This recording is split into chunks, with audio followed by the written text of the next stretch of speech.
I have kind of a weird question about, I don't know if this is like pop psychology or something, but Okay. my wife's therapist, I guess, she told me, she was talking to him about like the love languages, and she said she was really confused because she thought that one of my love languages was words of affirmation. Mhm. But then, like, I told her it like really pisses me off when she tells me things like she's really proud of me because it irritates me when she Well, does that that. would be confusing then. Um, yeah, and so he suggested something like attachment types, something like that. Attachment Um, theory, yeah. attachment style. Let me see. I have the email. Yeah, attachment styles. So I'd attachment never is heard about about it. how the infant attaches to the parent, the primary caregiver. It's about that type of relationship. So it's like a pre-verbal attachment style. So there's secure, insecure, and avoidant. Those are the Okay. three. So secure is the adult. Attachment style is built into this model. That's why secure attachment is an adult state. Avoidant attachment is a teen state. And insecure is a child state. It's how the infant attaches or doesn't attach to the caregiver. And that creates a relational style that is pre-verbal. This is attachment theory, okay? And so basically that pre-verbal relational style, you then do for the rest of your life. And so what the whole thing is like, we got to undo that. And so how that's undone is through trauma resolution. So attachment theory is built into what I do because I think attachment is fascinating and I know a lot of stuff is pre-verbal. So you know that she has this attachment style, so then what do you guys do about it? No, I think she was just confused because of like things that annoyed me that she thought I should like, I see. And so and she's she saying was it's like, because "Well, of what's," this. yeah, and so she thinks like mine is one type of attachment, and so like when she's looking for like, when she gets clingy, for lack of better words, and then I like push her away, and that's kind of And the so how that's dealt with here is that if she's in a child place, then you're going to move into a teen place. So if someone's really needy, we become needless. And so that could be based on attachment style if you work from that place. Like, in other words, like if that's your theory, it's an attachment, but it still results in the same thing. So, in other words, what they're describing in you, what this person's describing you, this therapist, you could think of as bouncing between child and teen. that makes Okay. sense. And so in this model, that's what that is. They just use different words and it's a whole universe built up around it. Just like I have a little universe of my own built around my work. Like it's just normal stuff, but just understand it's bouncing between child and teen in this model is the same thing that that person told you. But it all kind of goes back to the same thing, triggering and bouncing into different ego states. So, you know, but I think that does that help you to understand what the therapist was saying, like between child and teen? Yeah, but I'm wondering now, I guess if her going into a child space puts me in a teen space, I mean, Which is do normal. I do I work on staying in an adult space when she does You that? work with, yeah, you work with the teen who then closes up. It's on the issue of safety for you. How do you know So that? because when she's giving you advice or she's giving you praise, it makes you feel raw and vulnerable. Your child takes the praise and it feels dangerous. And so your child's like, don't praise me. I mean, excuse me, your teen's like, don't praise me. So there's an exposure around getting recognition, notice, witness, and praise, even though you want it. And so then you're going to close up and avoid the praise because it makes your child feel uncomfortable. So it's like, I want to be seen, but when I'm seen, it scares me. And Why that's would what it that does. be? It has Like, to do with stuff in your childhood being seen by your parents and then that having a bad result. So like you've talked some things about like how when your dad had reflected things back to you at different points and that it made you feel bad. So I don't know exactly, like in other words, there's a series of behaviors and a series of interactions with your parents, but it has to do with, to get you started with it, It's if I'm seen, then I'm in danger. But you can't help but want to be seen, because all kids and adults and people want is to be witnessed and approved of. But then sometimes when we get some witness and approval, that is actually triggering for us. Uh-oh, now I'm being seen is what happens. And that shows up in a variety of ways in relationships. So like you think you're doing something great, and then the other person is like defended around it, like you get pissed.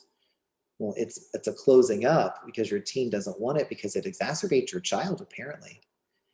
And so you would start with your teen on closing up around praise. Like, I don't want to get praised. And I hope you guys are paying attention to this, because I'm sure each of you have a variation of this going on. Everybody has a little bit of it. So, you really want to work with the teen who's saying, hey, I don't want to be praised. Get away from me. And then you're going to notice that your child finds it scary. Yeah, Warren, what you just said in the chat, which I need to leave this thing open. There's good stuff in there.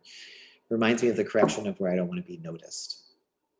And so that's exactly what I'm talking about. Like, would you remember working with Warren on that? Were you here for those calls as well? Like, about not wanting to get noticed, that it was scary to get some attention. If you don't remember it with Warren, that's fine. But that's what's happening with you. A little less intense than what Warren experiences, but it does happen for you too. What's weird is that like nothing's connecting for me right now. That's okay. In terms of like where that would come from.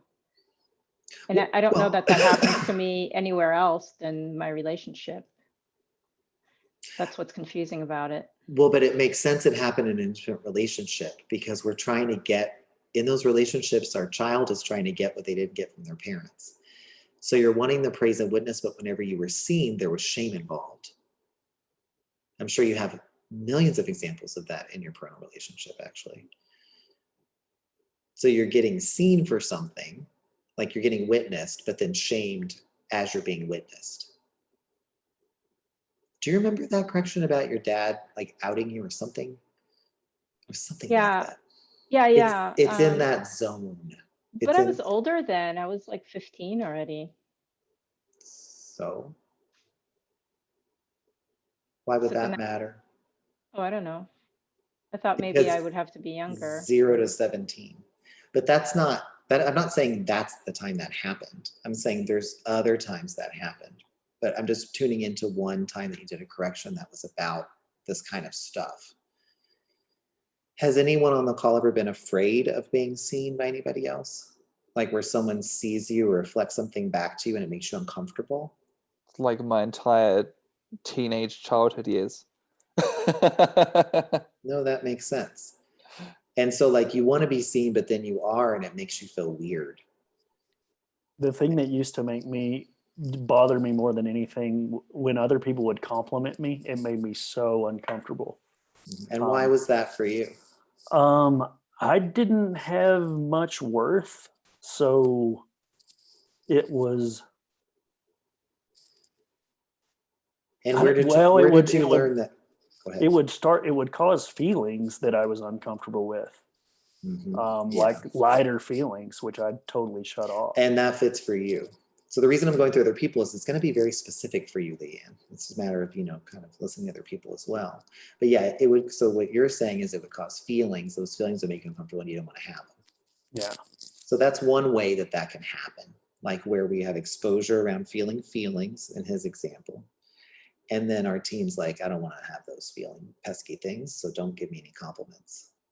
Like there have been times when I've recognized when I was younger, I've always been very impactful on people, even when I wasn't working with them in a therapy way. So just in basic interactions. I didn't know that about myself. And so when I was younger, like in my 20s, that started getting reflected back to me. Like I had someone say to me that I worked with at a clinic who was an admin person. She said something very simple. She's like, oh, you don't realize how much you impact people, do you? And I was like 24 years old, and all I was a big bitch in my opinion. And I was like, I don't know what you're talking about. But that really bothered me. Like really bothered me. Like I was like, how does this person see something that I don't see? And shouldn't that make me feel good that they're telling me that I impact people? but I found it very uncomfortable and it made me afraid. And so that's an example of me being witnessed and her saying something in her mind that was positive, but it made me feel very ashamed. And what it was about is that whenever I would get too much attention as a child, my mom would shame me for people noticing me. And it was around church, actually. I mean, I won't get into all of it. It was around my ability. I still can sing, actually, but I was a very talented singer as a child. And so I sang in church. But it would bother my mom because I got more attention. But she didn't understand that was going on with her. So, but she would shame me for it in a variety of ways. So that's an example too, just from me. So it's like I get seen, but something bad happens as a result. So maybe something to continue to think about, Leanne, as far as, you know, if that's real for you or not, does it occur, how does it occur, stuff like that. But it started with some talking about attachment theory, and that's kind of where that would happen, is the being seen and then being shamed for it. What about you, Thomas? When I start to get noticed, I could pretty much set a clock by it. Within a week, I start self-sabotaging and sort of finding that I'm hiding myself away because I feel like people are gonna. It's weird. It's like people are gonna think that I'm not as good as. Like they're gonna realize I'm not as good as I am. Yeah, exactly. And so see, but it's good. You have a lot of awareness around how it triggers you. Yeah. And so, yeah, I mean, and so we can start to self-sabotage by making ourselves less visible, which is what you're describing. And again, it's a safety issue. It's on the issue of safety for every person when this stuff comes up. You feel exposed, and then there's other things that happen as a result. And so the teen's like, let's just not do what we said we were going to do, or let's go get drunk in the middle of the day, or that's what my teen used to say. So it's like stuff like that. I know, let's smoke a bowl instead of going to work. That's younger Brent. So basically it's like, those are the things that happen. So we do that stuff. All right. Well, so Leanne, it's something to chew on, I guess. Yeah, Jacob put something in the chat that kind of struck a chord a little bit. So I was thinking, you know, it might be like more like when she says I'm proud of you, it's like she doesn't know what she's talking about, kind of So thing. that may be how the closing shows up, that language. And so that's the entry point for you. Bye, Jacob. Thanks for coming. That's kind of the entry point for you. You know, could be that with your teen. And then see what happens if you move the teen over. But you also may want to just think about it. Like, you know, you kind of got this information and it's a little bit, you're connecting it, but it's a little bit. And so basically you just want to allow it to sit for a little while and think about it.